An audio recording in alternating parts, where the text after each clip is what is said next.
Are we live? Live. We live.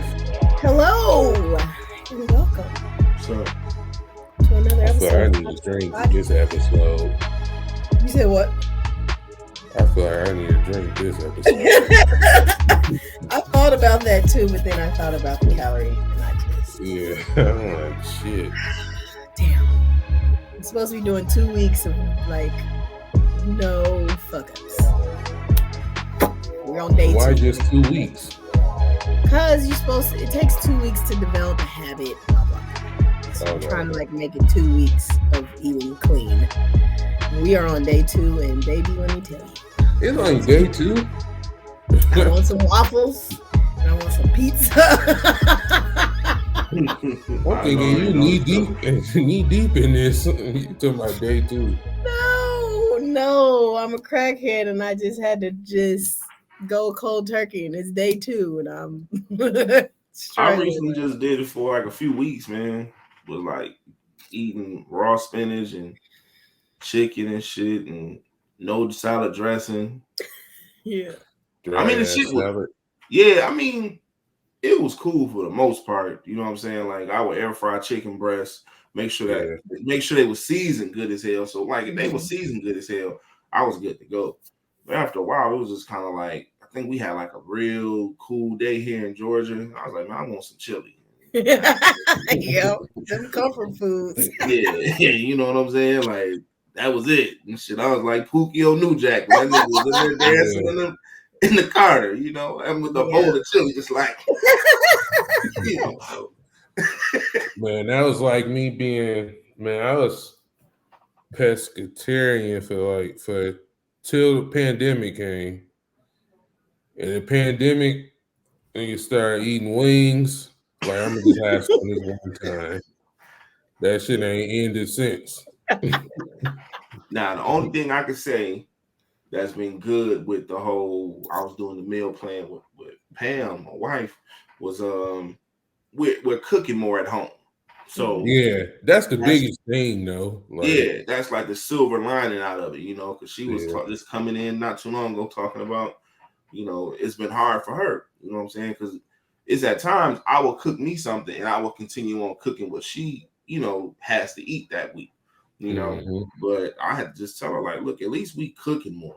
You know, hey, that's a big thing in itself because, man, it's so easy to just like, all right, I'm gonna just grab, you know what I'm saying, whatever, right quick, because it's just quick to grab. Exactly. But my problem is I don't be at home a lot. Like I'm always running the errand or out out my house for an extended period of time. So it's hard for me to like stick to the meal plan because you're supposed to eat at the same time. Yeah. Every day and all that stuff. So like I be eating my lunch and my snack at the same time because I done missed real shit. I already know what you're saying. You got your nuts and shit, you know what I'm saying? You be like, you man, this salad ain't enough. Whole meal prep shit all at once. Yeah. Yeah. And it's a struggle. Shit. I'm stuffed all the time. Like I struggle to eat 3 meals a day. It's really it's hard. It's hard. 3 meals and 2 snacks, nigga. Yeah. It's hard. I'm like literally just like standing there just stuffing carrots in my mouth, just trying to eat them. Get this shit over with. Cause I'm like full. I'm full of water. I'm full of carrots. I'm full of everything. I'm like, golly. Yeah. But then my last meal is 6 o'clock. So then by the time I wake up, I'm fucking famished. Man, hungry than a motherfucker. It's a vicious be in the shower, your stomach louder than the damn shower.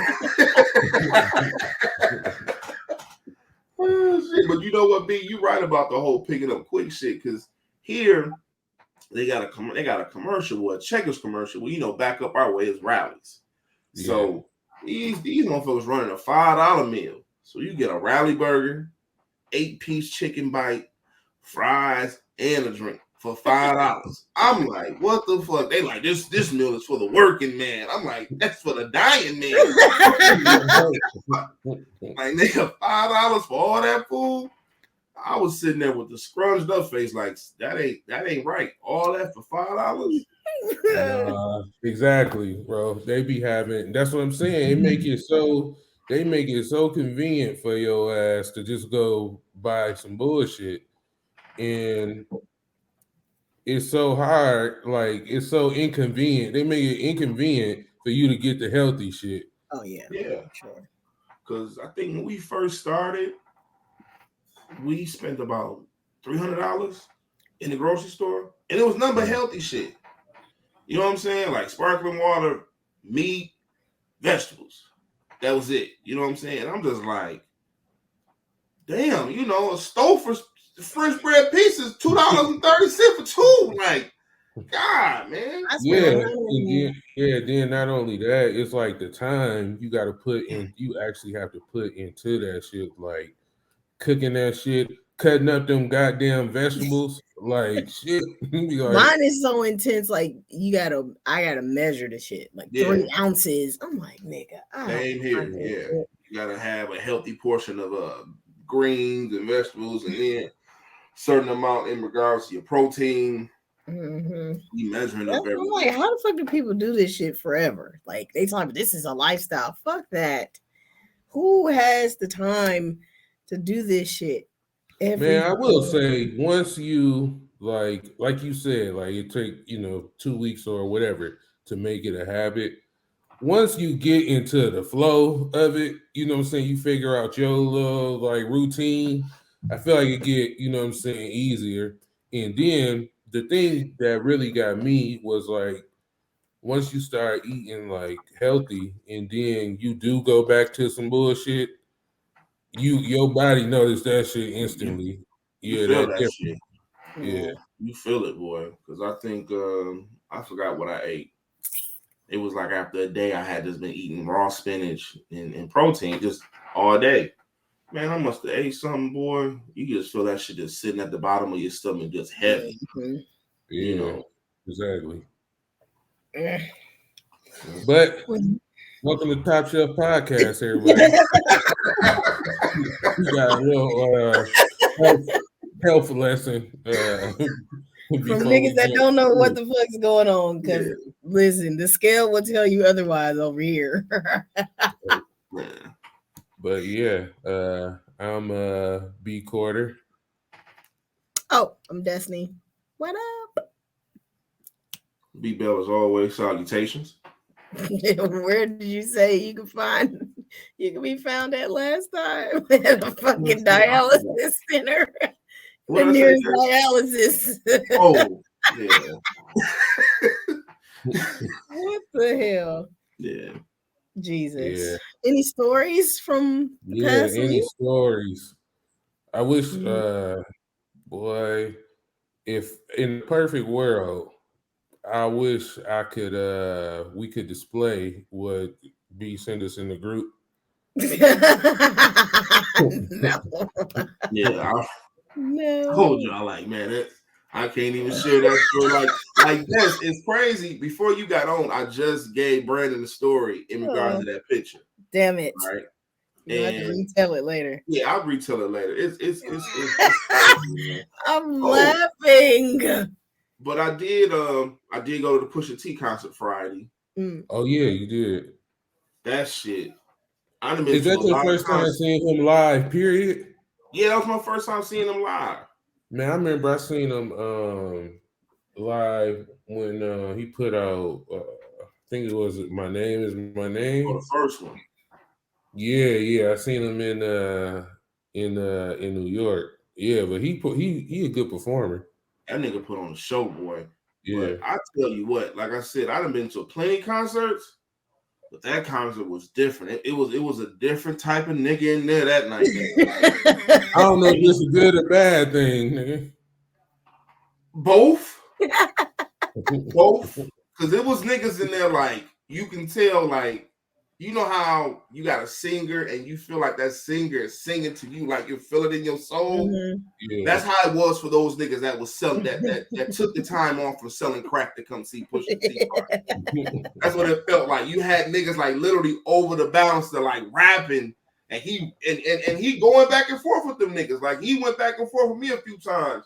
But you can definitely tell it was a different vibe in there. And it was just like for me to see Kendrick and for me to see Pusha, I mean, you know, Pusha can't do a stadium. You know what I'm saying? Kendrick's doing stadiums, but the show Pusha put on and those records and the reaction he was getting, you know what I'm saying? Not only from just us, but you got the young white kids in there. They knowing word for word. I'm just like, Pusha might got a chance to get that album of the year, rap album of the year. I strongly believe that. I really do. Like I love Kendrick's project, but I gotta put rap album of the year. It's almost dry for me after Friday night seeing that. Speaking of Kendrick, y'all see that I'm gonna go back to Pusha T in a second, but they doing I didn't get to go to the concert, but they doing a thing where they streamed it on Prime from oh yeah, I seen that today. He'll be in Paris. Yeah, and it's the 10 year for Good Kid, Mad City. Yeah, just the other day. Yeah, so I guess it's supposed to be for to celebrate that. So I'm gonna definitely check that out on Saturday. But yeah, Push, man, it's crazy to see because it'll be like, it's those artists like that people will never expect, like they shows, like people to be going like that crazy, like at their shows, and they just got their own like niche audience. Yeah, Motherfuckers that really fuck with them, and people like that, they fans and shit. yeah. Like, And that's like you really got to be a fan of Pusha T. Like it ain't no, oh, I'm gonna go to some random shit. It's like, no, you really fuck with Pusha T if you was there.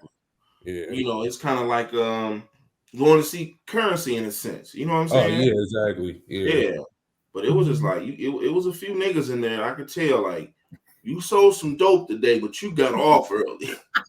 You don't see Push, and I commend you, brother. Like he in there, he rapping, he changing up niggas' names and pointing to these niggas up in the crowd and shit. I said, oh, okay, you really letting us know you about this life. But overall, it was a great concert. He had a guy named IDK open up for him, and he did like an hour set. Damn, he had an hour. Yeah, nigga, yeah, he had about an hour. Yeah. I feel like I know that name. Yeah. I've seen it. Something. How was he? It was all right. I mean, opening act, normally, 15 to 20. Yeah, that's what I'm saying. That's on like an hour. God damn. Yeah, he had like damn near an hour. Mm-hmm. Like I was expecting him to have a special guest because I think the night before he was in Texas and Just Blaze opened up for him. Damn, for real? Yeah, Just Blaze had opened up for him. So I'm thinking like, oh shit, we in Atlanta. Man, that would have been crazy. Yeah. Yeah. Have Saha somebody come on. No, he had IDK come on. He had a few cool records, but after a while, it was just kind of like, all right, you know what I'm saying? This nigga did like 20 songs. Yeah, man. To me, like even as like a new artist, like it's not even beneficial to the new artist. Like if I was a new artist, I wouldn't even want to do that because it's like, man, give the people a couple good records, something to remember you by, put on a good show in 15, 20 minutes and leave before you bore their ass with songs they don't know. Yeah. Like it's only so much of songs people want to sit there for shit that they like don't know and shit in the concert. You come to sing along and to shit that you know what I'm saying? Like you'll make room for some shit you don't know, but after a while, you like, all right, motherfucker, it's enough of this. And that's what was going on. Niggas just like, oh man, let's wrap this shit up. You know what I'm saying? Because he did have some fans in the crowd, and they were yelling like, yo, let's hear this, to hear that. And he was like, oh, y'all ain't ready for that. You know what I'm saying? So he did have people that knew him. Yeah. It was just like, this shit's been going on a little long. Let's go on and get this going, man. Like, you can go on and do your few records. Y'all can put the DJ back on, and we can wait for Push. Yeah, right. Destiny, got any stories? No, nothing crazy. nothing I think crazy over here. what y'all had a Halloween. We went to a costume party. Yeah, we went to a costume party last weekend. It was fun. Well, who was he? Ghostface. Yeah, Yeah. it's Ghostface. Yeah. Yeah. Mhm. Okay. Not a lot of people guessed that. So, I'm You like, gotta what be the a hell? real What? one to know. You gotta be a real one to know. Yeah, I'm like, what else could they have guessed? Like a nigga in the road with a big listen, ass chain. he threw that together like in 2 seconds, last minute shit for sure. You at least. I don't know how you could not know though. Tim's, a robe, and a big ass chain. Right. Yeah, that people Uh, was not guessing. Yikes. No, I don't got nothing really. We went to that costume party over the weekend. That was it. It's cold as shit here. And then it's gonna turn around and be 75 this weekend. It's Niggas about to cold get here Typical too. sick. Michigan weather. Like, what the fuck? People about to be They was sick. just having snow yesterday. Yeah, it snowed. I woke up to snow in my car this morning for sure. And that was at 8:45 in the morning. So it was definitely fucking freezing. And the wind is like super blowing. It's stupid. But it's homecoming weekend. I won't be there, unfortunately. I'm letting this year be the test. So at my school, Indiana State, our homecoming tradition is called the walk. So our football stadium is like 20 blocks from the actual school itself, but it's like a straight shot. So the walk is a bar crawl. So the goal, people make teams, you be on the same team as your friends and stuff. People, you get team shirts made. It's a thing. You get up early in the morning and you do the walk. The goal is to make it to Tent City, which is at the actual stadium where all the like student organizations have their tents. So all the Greeks have their tents up, barbecuing, music. It's a time. Well, that's been a tradition for like 30 years, like probably more than 30 years, forever, basically. But the new president of the school came in a couple years ago and put a stop to the walk. She said it's too dangerous and niggas don't know how to act, basically. uh, so it's like, well, if you're not gonna have to walk, then ain't no point in going to homecoming. Like, what the fuck else is there to do? So I ain't been to homecoming in a couple years. So apparently this year is the return of the walk. Supposed to be. Everybody's got a question mark around that, like, we don't know if this is true or not. So, anywho, I'm gonna let the young ones go, see what kind of time they have this weekend, and then I might plan on going next year. But it's a wrap this year for sure. Unfortunately, no homecoming season for me. But anyway, um, on to the fuckery and the bullshit of the week. I'm tired of seeing Nicki. I'm tired. I'm tired of her old ass. I really am. I'm Man, really. listen. She's never satisfied. Never. Like, what now? What are you complaining about now? Like, Put a girl. hit out. Yeah, Like let's just just start with put a fucking hit out. Shit.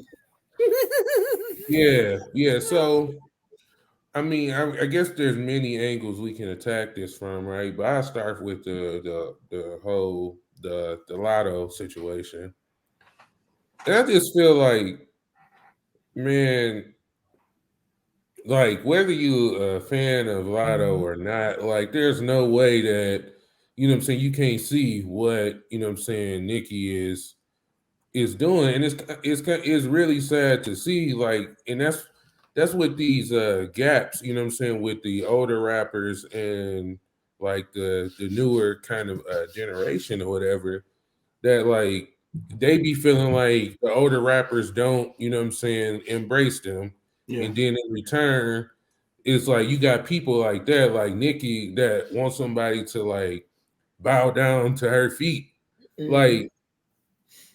What you mean? Why you ain't congratulate me? Like, what are you talking about? Like, Why is this are you woman so pressed? obligated to doing that? Right. Why are you so pressed about me specifically congratulating you? Why are you that pressed Yeah. about? And my thing is like, man, I've watched interviews of Latto saying how much she looks up to Nicki and like Nicki her favorite rapper.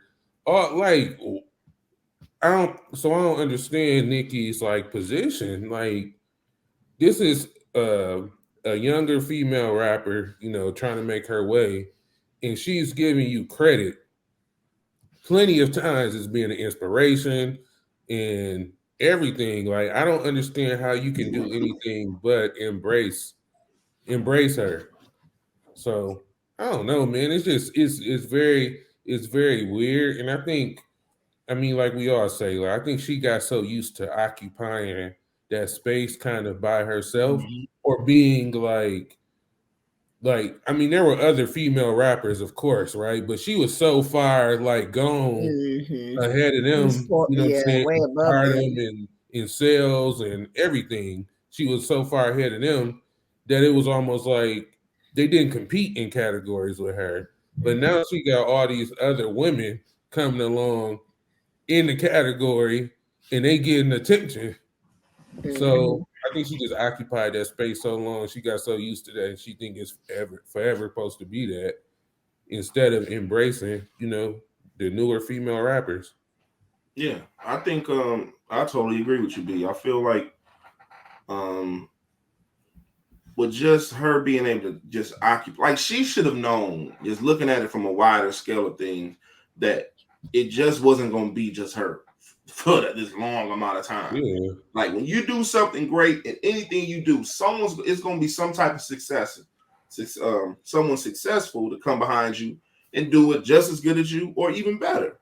So why not be able to embrace that to keep you going, to keep you in the midst of everything that's going on at this very moment, instead of being just bitter and old. You know what I'm saying? Like, please attack anybody that's damn near been able to come close to her.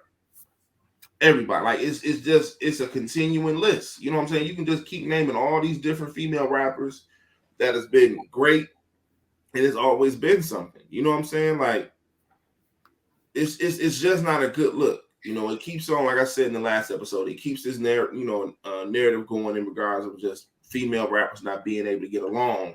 Whereas you do find somebody like Latto coming out and saying, yo, she loves this woman. You know what I'm saying? How can you be mad at somebody that just gives basically their career? You inspired their career. Like, how can you be mad at that? Exactly. Yeah. At this point, Nicki, it's giving washed, honey. It's giving washed. It's giving bitter.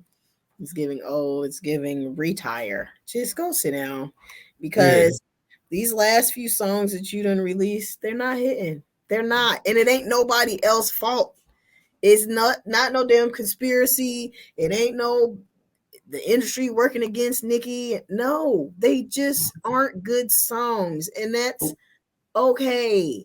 Take a bow and go have a seat and just disappear into the shadows, raise your son, and don't call it a day. Like she's fighting so hard to like stay afloat, and it's sad. It's really sad, and it's time for her. Trying, but it's a different wave right now. You know what I'm saying? Like she wasn't able to. I'm pretty sure all these other female artists are watching from the sideline about how she's going with Latto. They're not ready to embrace her. You know what I'm saying? They look at somebody like, yeah, I'll go on and go with Cardi. Cardi embracing them. They doing records together. They hanging out. They trying to form that unity, which they should. You know what I'm saying? Like this is a male dominated genre. You know what I'm saying? And if there's only so many of y'all need to stick together and find some unity in that. You know what I'm saying? Because if you don't, you're gonna get pushed by the wayside, which we're seeing in real time with her. The record's not hitting. You complaining every time you blink. You know what I'm saying? You going back and forth. This ain't solving shit. This ain't adding no value to anything that you're doing at this very moment. She just thinks that she like, you don't deserve these accolades. The song's trash. Just because you Nicki doesn't mean that the song is good. Like the song has to be good, and you don't deserve the damn accolade. And that's just the bottom line. And not even to say like you don't deserve a Grammy, but I don't particularly think that that fucking song deserves a Grammy. But you lucky like it's even fucking nominated because Yeah. honestly, it's a trash ass song. But you know, they love it. So whatever. But I think like she needs to also think about the bigger picture like well, I guess it's not even the remix. So I was gonna say like it is putting other people in a position to get their first Grammy, but it ain't even a damn remix. That's Oh getting damn it! I didn't even know that. I didn't even look that far into it. no. It's just it's super freaky girl, but I don't think it's the remix. Okay, So man. girl, My thing is like, I feel like okay, what she said. She has a very valid point, and we don't necessarily disagree with her point about the category shit. mhm, It's more so it's just her approach on it. Like you don't got to throw Lotto under the bus right to get your point across. Like this about the is a Grammys, young, like Lotto did it. Lotto didn't do the shit. yeah, she ain't have shit to do with that. Like this not her decision. And then this is another young female rapper trying to make her way through. Like don't shit on her. You know what I'm saying? To try to make yourself look better or try to be equal and all this bullshit. Like leave her out of it. Mm. But anyway, next on the list. Speaking of, so this Glorilla and Hit Kid situation is getting messy. Oh It's yeah, I too see many that. damn back and forth, so I honestly haven't read all the responses and shit. But longest story short, Hit Kid is claiming that Glorilla signed his rights to the song away, and that basically she went behind his back and put the song on an EP and like didn't talk to him first about it or whatever. But from my understanding, like how I don't understand how she signed his rights away. Like, Yeah, that doesn't even make sense. so it No, sounds I like you don't. didn't have your paperwork in order. She signed the song away and you lost the rights Yeah. to the song. But if you had your paperwork in order like they should have been, she wouldn't be able to sign your rights away. So Right. whose fault is that? That sounds like your fucking fault, my boy. Sucks for you. Yeah, and it's like I don't know. I haven't kept up with it that much. I've seen like a few different things. I just seen the headline basically, saying like she haven't got no money from fuck nigga free, right? So Mhm. the thing about it is, one thing I do know, the song just came out in April, I think. Mhm. So when you're talking about royalties, that shit takes a very long time to actually like that's not no the song just came out in April. If She you see probably anything, that shit ain't about to be till next year or yeah, next year. something. Yeah, once this quarter's over. Yeah. He done Oh folded shit. up on the show. Oh shit. Y'all know BB in the basement. This nigga back in Vegas. I don't know what's going on. Airplane must be flying over his house. He trying to get back in. Mm. Well, what B is trying to say is royalties take a long ass time. And although she might be accurate in saying that she hasn't seen no money from the song, it's not because she ain't gonna get no money. It's just because that check ain't been cut yet because Yeah. the process just takes a long ass time. So I think it's more of a case of two people that don't know how the industry works and they Mm. just talking. They Yeah. just fucking talking. She don't know how the shit work. He don't know how the fucking shit work. And so now they mad at each other because they don't know what's supposed to be happening. They Exactly. know what's happening, but they don't know what's supposed to be happening. Yeah. And they're just assuming that the wrong shit is happening. Yeah. Well, hello, B, you're back. Yeah, I had to switch to the network here. But but yeah, man, it like you said, take a while anyway. And then like to be honest, like you gotta recoup first anyway. Yeah. Before you see some shit. Like, and you ain't finna recoup that fast off that damn song. She gonna be the last person that's gonna get paid. Yeah. The last one. You know what I'm saying? So, like you said, recouping, going through, like it's how they go through royalties in regards of how that payout goes. Just because you hear a record on the radio, don't mean in 30 days that they gonna see some type of money. They ain't gonna see no money from the label. They'll probably see some money, some show money. Yeah, you know like what? that. That's how you getting paid. That's how you getting paid from the song. Is that now you hot and people are booking you for shows constantly. Yeah. Like that's your pay, your immediate pay from it. But other than that, I mean, we see this story over and over and over again. I think who was I watching on? It might have been Boosie or somebody on Drink Champs, and he was talking about he ain't never see no money from the label. And I see so many artists say that, like, I ain't never got no, no check from the label or whatever, because you gotta recoup. And they got so many ways that they're gonna be like, hey, that bottle of Hennessy you got? Yeah. Yeah, phone call you made. Nose done. Like they gonna Right. put all types of shit in there. Yeah, people don't realize that everything your ass do in the midst of making a song or an album, that shit racks up. That shit ain't nothing but a bill. Nothing. Yeah, you thinking it's all good, like it's just a bunch of shit, free shit? Hell Yeah. no. Like they tallying up everything. And it's I mean, it's impossible really for your ass to recoup. So did y'all catch Meg on SNL? Mm-mm.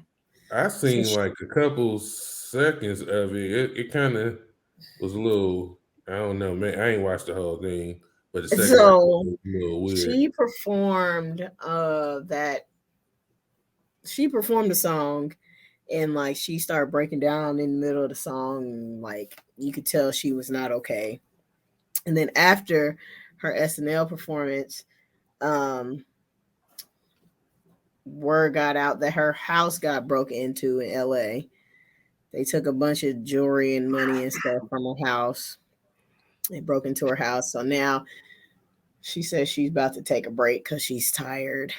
And, you know, so I'm sure like all all of these things are like weighing on her. I mean, with the release of the last album, she talked about her mental health and how she really hasn't had time to like process the death of her mom and her grandma like back to back like that. She really just hasn't been able to process anything. She just been moving so fast. And that was, I mean, the album was an outlet for her, but I mean, it wasn't the fix either. So all Yeah, and that to that boy ain't say, even do good. yeah, it didn't. So all that to say, like, your mental health is it needs to be a priority, because as much as you think that you can ignore it and just race past it, you can't. It's gonna creep back on your ass, and it's gonna sit you down. So either you gonna sit down willingly, or it's gonna sit you down. Um, so you know, prayers out to Meg. Hopefully, she gets the rest that she needs, and she can start that healing process and getting her mental health together. Speaking of mental health, Krishan, she needs it. She needs some mental help immediately, Who is because this? girl, listen, Like that Krishan and Blueface, yes. First of all, Oh, they got a show. They got a new show together on Zeus. Zeus is like niggering. bull. Zeus is taking you niggas in your niggertree and capitalizing on it, because that's the channel that all the ridiculous shows are on. That Jocelyn's Cabaret was on there. Mm-hmm. This Baddies South with Natalie Nunn is on there. Now she about to do a Baddies West. Old boy show on there, ain't it? Chance. Chance was on there. Bobby Lights got a fucking romance show or whatever, and now Krishan and Blueface got a fucking show on Zeus. But she got another tattoo of him on her neck next to the one she already had, like yesterday. Those two really perplex me. They really confuse me. It's really not even them, it's her. It's like, girl, how much what do you need? Like, what do you need? I'm sick of them. Long story short, I'm sick of them. You know this shit gonna crash and burn. It's gonna crash real hard. Yeah, Yeah. Like, whew, there's child. already enough going on, but when it crashes, it's gonna crash because it's something every day. Like, that shit is tiring to see, just coming scrolling through your timeline, and you see them too for just any and everything. Child, jeez. Academics has said that he will testify in court against Lil Baby if he gets a RICO charge. Wait, what? Yeah. So Lil Baby mentioned academics in his song. Basically, Oh academics yeah. get touched, and now academics went on his little YouTube and said that if Lil Baby gets charged with a RICO, because apparently, supposedly, the rumor is Lil Baby is next. If he gets charged, that he will be one of the people that would go into court and testify against him if they ask him to do so. Yeah. Telling you, man, these academics, these Charleston whites. Oh my God. I don't understand. Yeah, that's a little disturbing though. Like, what? What? Shit is just it's all disturbing and it's all for likes. Like, I just don't even get it. Like even what the lines that Lil Baby said, it wasn't like that terrible to where it's like, nigga, I'm gonna testify against you. Like, what? Like, but it's crazy because for you to say something like that coming off of that video of you pushing your little side bitch around at, I don't know where they was at, but he was into it with his girlfriend, his two girlfriends got into an altercation or whatever, but he was hemming one of them up. Like, if that camera wasn't on, he probably would have slapped her ass. I'm the prize. I'm the prize. Is that what he said? Yeah, that's what he said. Damn. I didn't hear that part. Jesus. Man, that's just that's weird that he said he would testify. What? Yeah.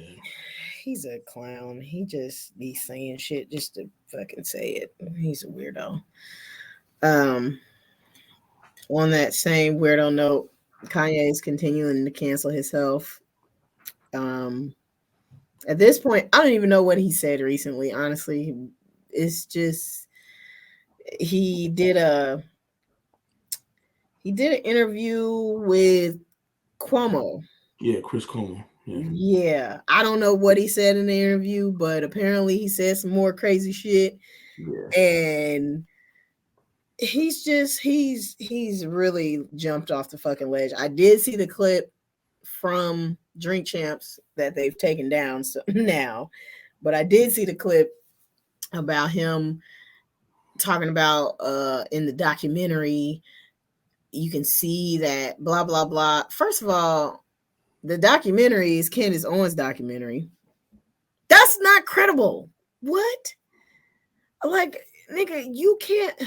He just it's this like out here spreading all these lies, and it's like and then I saw a tweet from Joey Badass was like, well, I don't agree with what Kanye says, but I don't like that people are like, I don't like that y'all are taking his right to free speech away.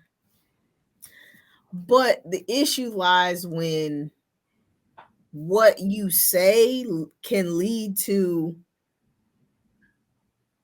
a fucking a issue. Like Yeah. it's one thing to say things, but if what you're saying is inciting your fucking audience, that's why it's a problem. And people don't, for whatever reason, they have not connected the two. But like you see how when Trump and his free speech ass was out saying what he was saying, you see what happened on January 6th. Yeah. Inciting riots. You don't have to say the words for people to read in between the lines. You don't have to say something specific for somebody to interpret it a certain way and go and fucking do it on behalf of whatever cause they feel behind. But like so, and apparently Candace Owens' husband owns Parlor or did own Parlor, and Kanye just bought Parlor. So I'm like, this little triangle here, like she's milking his ass for every damn thing while she can. She using this Kanye, she on this Kanye train, and she gonna use this shit to boost her ratings and likes and all of that shit for as long as she can. Because ever since she was at that show, everything she ever talks about has some connection to do with Kanye.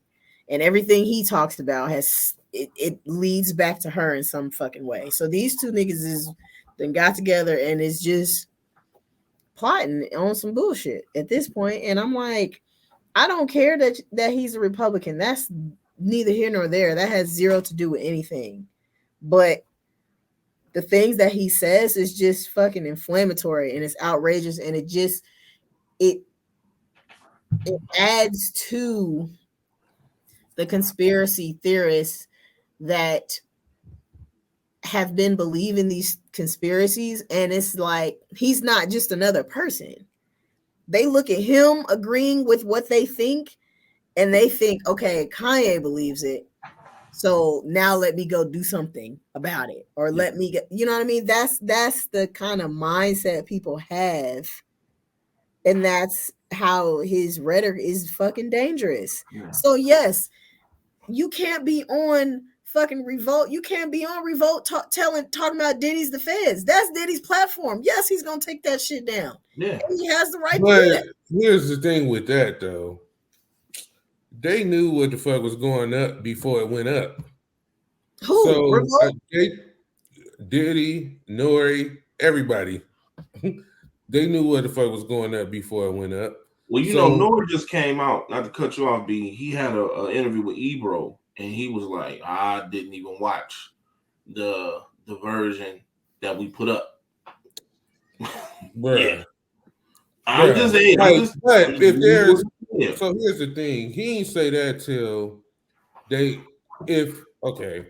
So let's say like the backlash wasn't as bad as it was like George Floyd.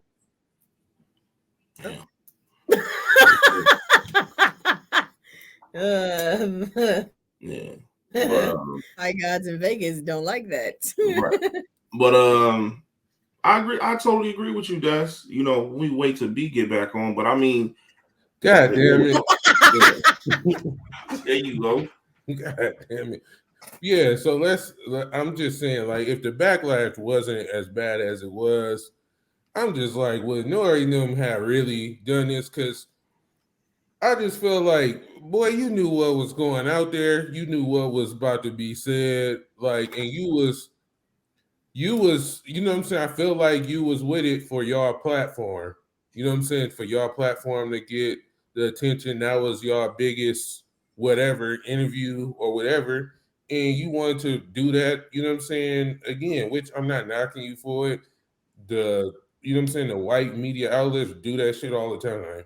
Use us for whatever. So I'm not knocking you for that. But to go back, like you ain't know this or that, like you know what the hell was being said.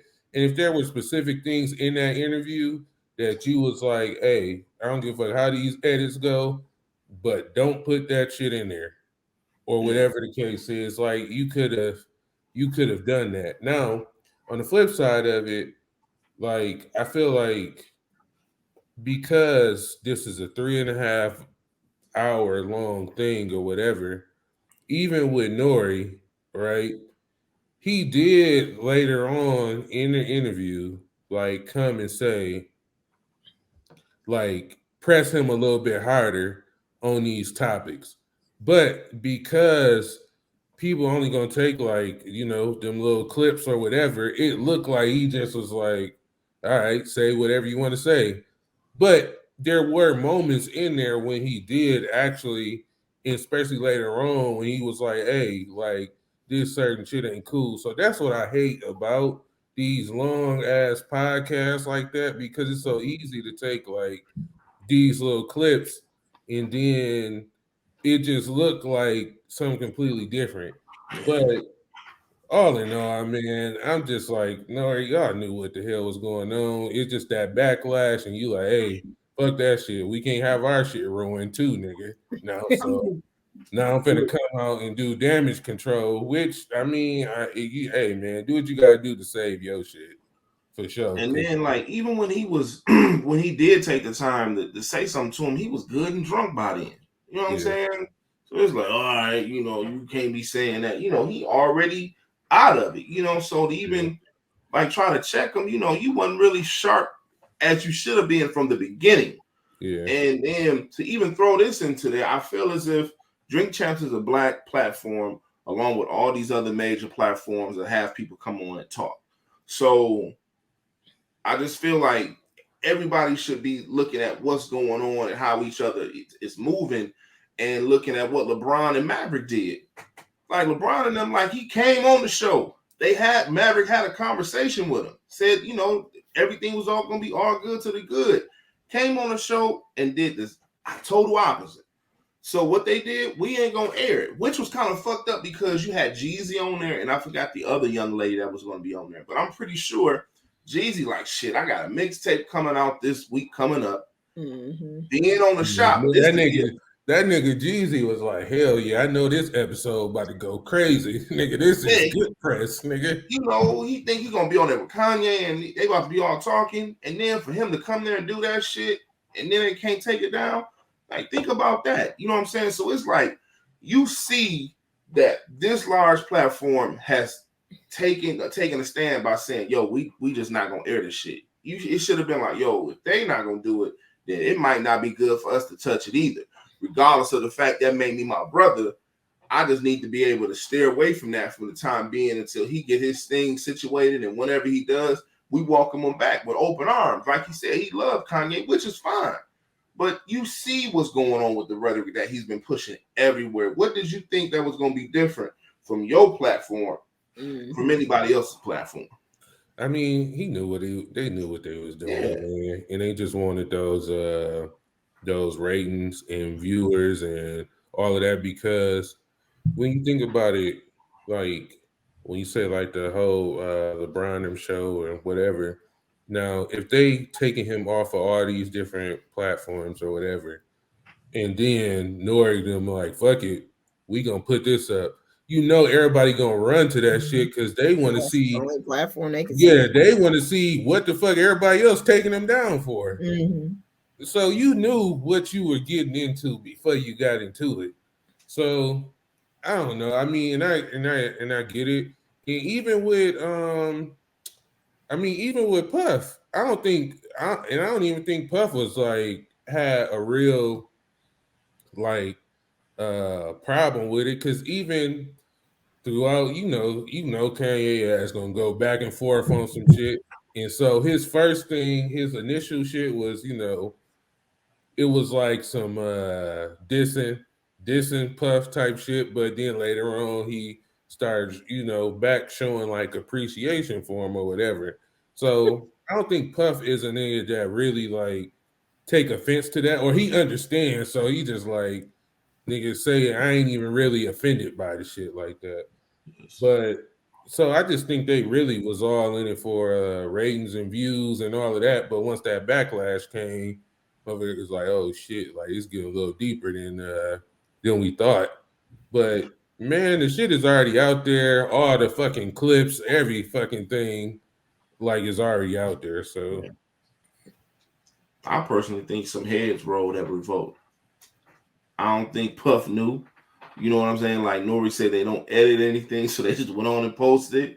And I believe he saw it just like everybody else, and probably was like, "Yo, why ain't nobody tell me this nigga?" You know what I'm saying? Because Hey, that's he did. jeopardizing his network. I did hear Nori say that he had talked to Puff or something like that before, and he Yeah. was like, he dissed me, or he told him, or something like that, and he told him like basically like shit, put shit out anyway, or something like that. Don't quote me on that, but it was something to that extent. But I don't know, man. Yeah. I'm really like wishing like some type of way on social media you could like have mute topics and shit. Like, because I'm just like I'm looking at this topic. Literally, I looked at a couple. Like, so apparently they arguing over this shit in their household, whatever their difference of opinions is, and the shit is spilling over on social media. So now these motherfuckers making subliminal posts to each other and shit on social media about it, getting other motherfuckers commenting on their shit to agree with them. I'm like, man, y'all letting this shit fuck up households and all. Like, I just want to mute the shit. Yeah, but I mean, it just shows you like it goes back to the point Des was making in regards of freedom of speech. And we know when words have power, especially words have power when people have a large influence on people. You know what I'm saying? And that goes to Kanye. I mean, like you said, with Donald Trump, you know, with his undertones inciting a riot at the Capitol. The influence that he has, what people, you know, people believe in Kanye, you know what I'm saying? Because everything he's done. So for him to turn around and do this, people, you know, we know people ain't it's some strong-minded people out here, but we also have a lot of weak-minded people where if something That's just the now you hitting it. Now I'm with you 100% on that, yeah, because like for me, right, like I'm a dig a little bit deeper than probably the average person would. I mean, mm-hmm, I've studied and you know what I'm saying, known Kanye, watched his patterns, all of that shit. So it's certain shit I can just like tune out and be like, okay, this is just Kanye type shit. I ain't gonna take it to, you know what I'm saying, heart, whether I fucking agree or disagree. Like, you know, like I'm gonna pick and choose what I want to take in type of thing. But the average person ain't necessarily like that and shit. They, you know what I'm saying, they gonna take that shit and not even think, you know what I'm saying, that deeper about it or whatever the case is. So I really feel you on that. And like I really during the interview, he said a lot of shit that's kind of like I don't know, it's over my head. And I feel like it's over, you know what I'm saying, a lot of our heads. Like that shit is some rich nigga problems that's that I can't process, and so I can't say if it's like factual, you know what I'm saying, or not. But the George Floyd shit, I was like, and I felt like everybody felt a way, kind of like, even if you watched it, you was like, they got to that shit, it was like a little uneasy moment for sure. And even I seen the uneasiness on Nori. He was like, hey, like, we gotta be careful, but he didn't get to get his full statement out at that particular moment.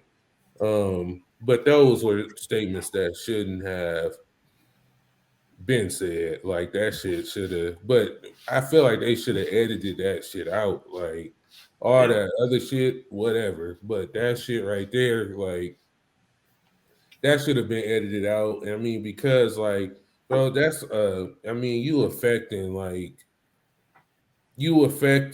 that's a different type of effect and shit. yeah, Like you can't just get up saying that type of shit. No, yeah. that other shit in terms of the Jewish people controlling shit, hey, and I ain't trying to get us canceled.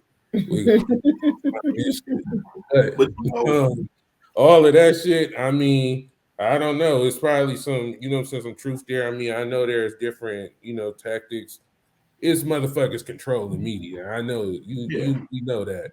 But you yeah, that George Floyd shit, you can't do that.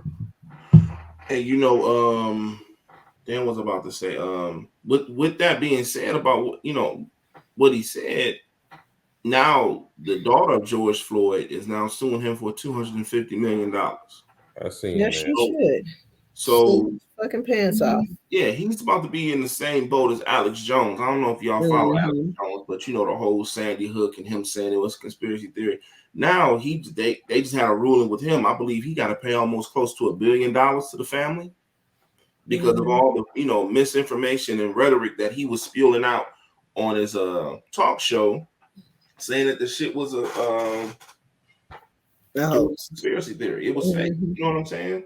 So it's like, now what you gonna do about that? Ain't no way to get around it because they have a case that's been settled in the favor of the families, and then you are on TV. You know what I'm saying? Saying this, and this is fresh. This isn't like this Alex Jones settlement shit just happened a year or two ago. This shit literally just happened last week. You know, so what do you do now? He's so like contradictory and ass backwards for you to be up here hollering, screaming and hollering about nobody helping you when they kidnap your black children, and then turn around and say the things that you do about black people. It's I call bullshit. Yeah. I absolutely call bullshit because you can't persecute anybody else for not helping you when the Kardashians kidnapped your daughter, and then turn around and buy into this conspiracy theory that man wasn't murdered. It doesn't make sense. It makes zero sense. Like, you can't be you talking about your dad is an ex-Black Panther, yet any racist scenario that's happening around here, you always want to fucking make it seem like it don't exist. It's a conspiracy. That's not what's really happening. You over here buddy with fucking Candace Owens, but your dad was a fucking Black Panther, and your dad likes that you wore that shirt. Both of you niggas is crazy then. Well, what kind of fucking Black Panther was your daddy for him to laugh at you wearing that fucking shirt? Right. Huh? Ain't no way. If he was a Black Panther, he was the most terriblest Black Panther I've ever heard of. They probably kicked his ass out. So the Black Panther's agenda was the black people and only the black people. You know, so it's I mean, it's been tiring watching him, but like B said, to hear him go on and try to falsify how that man's death was just, it was heartbreaking. You know what I'm saying? Like, that's some shit you just don't do, and then trying to blame it on fentanyl. You know what I'm saying? Where it's been proven this man died from this white man having his knee on his fucking neck. You know what I'm saying? And for you to sit up there and really just try to just... Oh, it wasn't that bad. It really wasn't even like that. What? Yeah. I mean, we've already endured enough trauma when it comes to having to watch this shit over and over and over, and having to deal with the fact that don't nobody be getting no real consequence for the shit. And then for you to come over here and say it ain't that big of a deal. Yeah. Fuck you, Kanye. Respectful. He just opened up a scab, and it just took us back to 2020. Mm-hmm. You know what I'm saying? Like, it just took us back to 2020 and all the shit that we had to deal with outside of us being in our homes months at a time, so we can still be here and do what we do right now and continue to keep living. You know what I'm saying? That shit was hard. You know, like, it's hard. It's just too much. We deal with it too fucking much, you know, and just to be able to just try to just scrape over and say, oh, this ain't shit, but what about my black babies? It's the whole the black convenient card. Oh yeah, getting worn out. Yeah. But. Well, on that note, I think it's time to tell y'all to subscribe, follow, comment. We got the playlist. Oh damn! I forgot about the playlist. My bad. I'm still figuring out songs right now. But hey, did y'all listen to Lil Baby album? I did. That was the end of that shit. Is it? Was like, yep. No further comments. I mean, the California record cool. Hey, that's my favorite. That's probably like my favorite song on there. Yeah. Yeah. Yeah. That's about it for me. He That's said that's about it for it. me. Too many records. Yeah, Too many it's a lot of records. records, and after a while, when you got Yeah. that many songs and like the flow is not like diverse or it ain't diverse shit happening, it just get kind of repetitive. Yeah, I feel like he's still in first gear to me. Yeah, You know what I'm saying? Like if it's anything I can take away from Lil Baby, he recently just did an interview with this guy. I forgot the guy's name. Mm-hmm. And if I can, if he's matured a lot. He's yeah, smart, real yeah, smart. yeah, And the question the guy asked him was how he's been adjusting. You know what I'm saying? How has it been for him adjusting? And he was talking about how he went through like a small episode of depression because of just the people he couldn't have himself around, and you know what I'm saying, him being him having to wire the way he thinks now compared to how things were before the fame and everything came.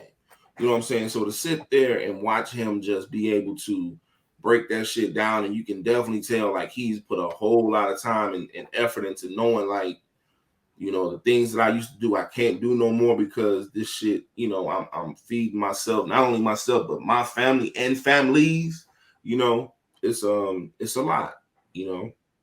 But but the album though, hmm, I yeah, was hoping that I was gonna hear something like, you know, I ain't saying it's gotta be somewhere out of this world, but just being able to show that you on a different path in regards of separating yourself from everybody else, like you did with the first, being with the last effort you had. yeah.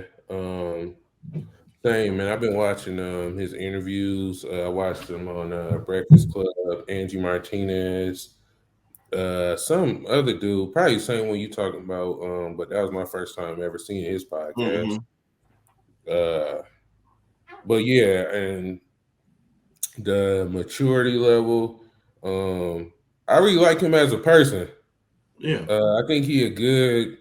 I think he just a good dude, and I think, yeah, he just seemed like he just rapping and like he not concerned with like the accolades and stuff like that come along with it. He sound very like humble. He don't sound like, oh, I'm the best this, I'm the best, you know what I'm Yeah. saying, best that. And I like that about him. And then even his interviews overall is coming a long way. You know what I'm Yeah. saying? Like he able to Yeah. express himself a little bit more. On Breakfast Club, he was on there laughing. He was asking him about the hell they asked him about? Oh, what's the most he done paid a chick? And he's like, man, I'm not paying no chicks. Nothing. He like, I pay him to leave, but I ain't paying no chicks and all of that. But he was just kind of joking a little bit. So yeah, Yeah. he done definitely matured. And his album is on the way to sell. I think they said the numbers was like 210 or something. Yeah. That's crazy. Yeah, and especially, bro, these album sales numbers have been terrible. Like 25K, 30K, like they ain't even been hitting 40K. And it's like, God damn, like is album sales just out the window or what? And that's where it's kind of like where all this money coming from with these rappers. But, you know, the sponsorships and all this other shit that they doing, all these other streams of revenue, that's where it's got to be coming from, because the damn show ain't coming from the music. The No, music that's is just the not platform. coming It's from just the album sales. platform. Yeah. So, All you right, want to who go going first? What first? you pick? Oh, I get to go first. Sure. Let me pull something out the sky. I got three love songs from my love playlist. R&B songs. Every Kind of Way by her. One of my favorite songs. That album still hits anytime.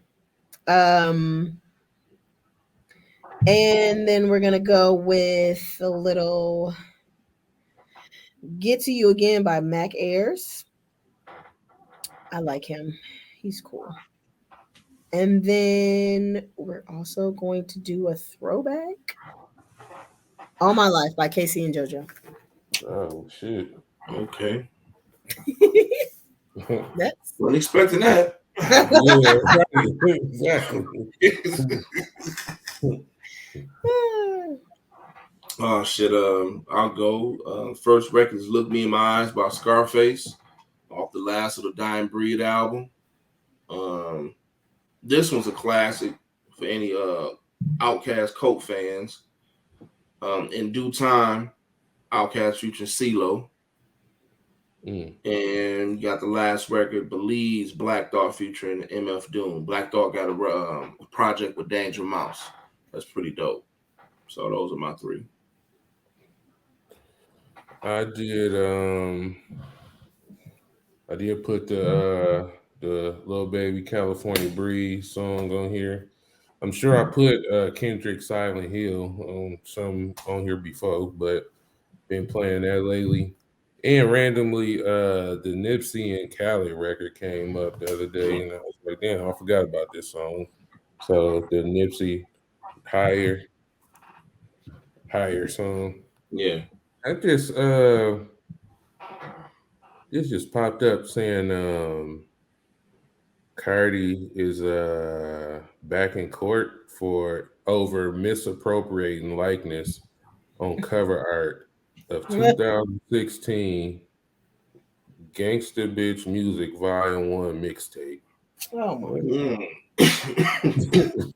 Like what? Look, they trying to get any little dollar out of Cardi. Like what? They pushing it. Yeah. But yeah, make sure y'all like, subscribe. Use this in your thumbnail because I feel like the screenshots you be putting in my face be looking a hot ass mess.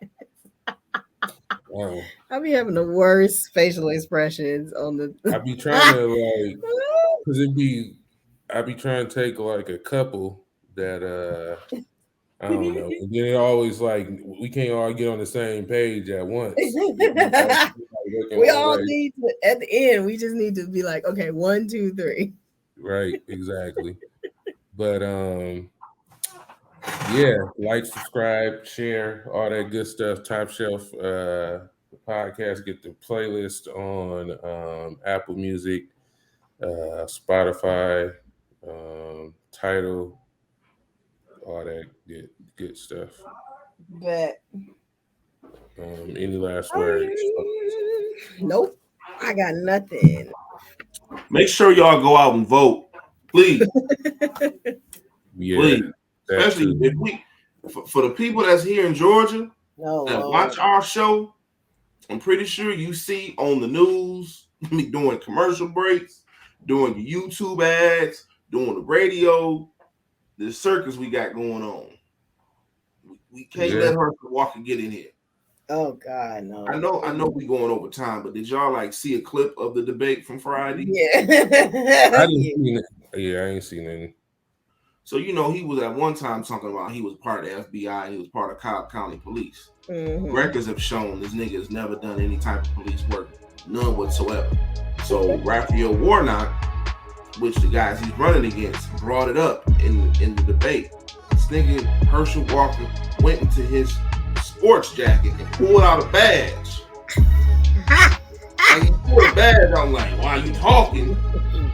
I'm real deal. You know what I'm saying? This nigga went to the dollar store somewhere and bought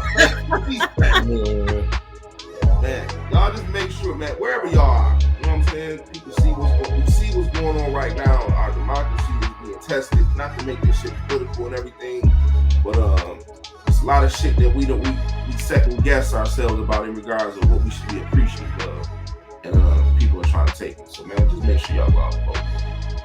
Seriously, that's it for me. All right, y'all. Till next week. Until next week. Bye bye. Yeah.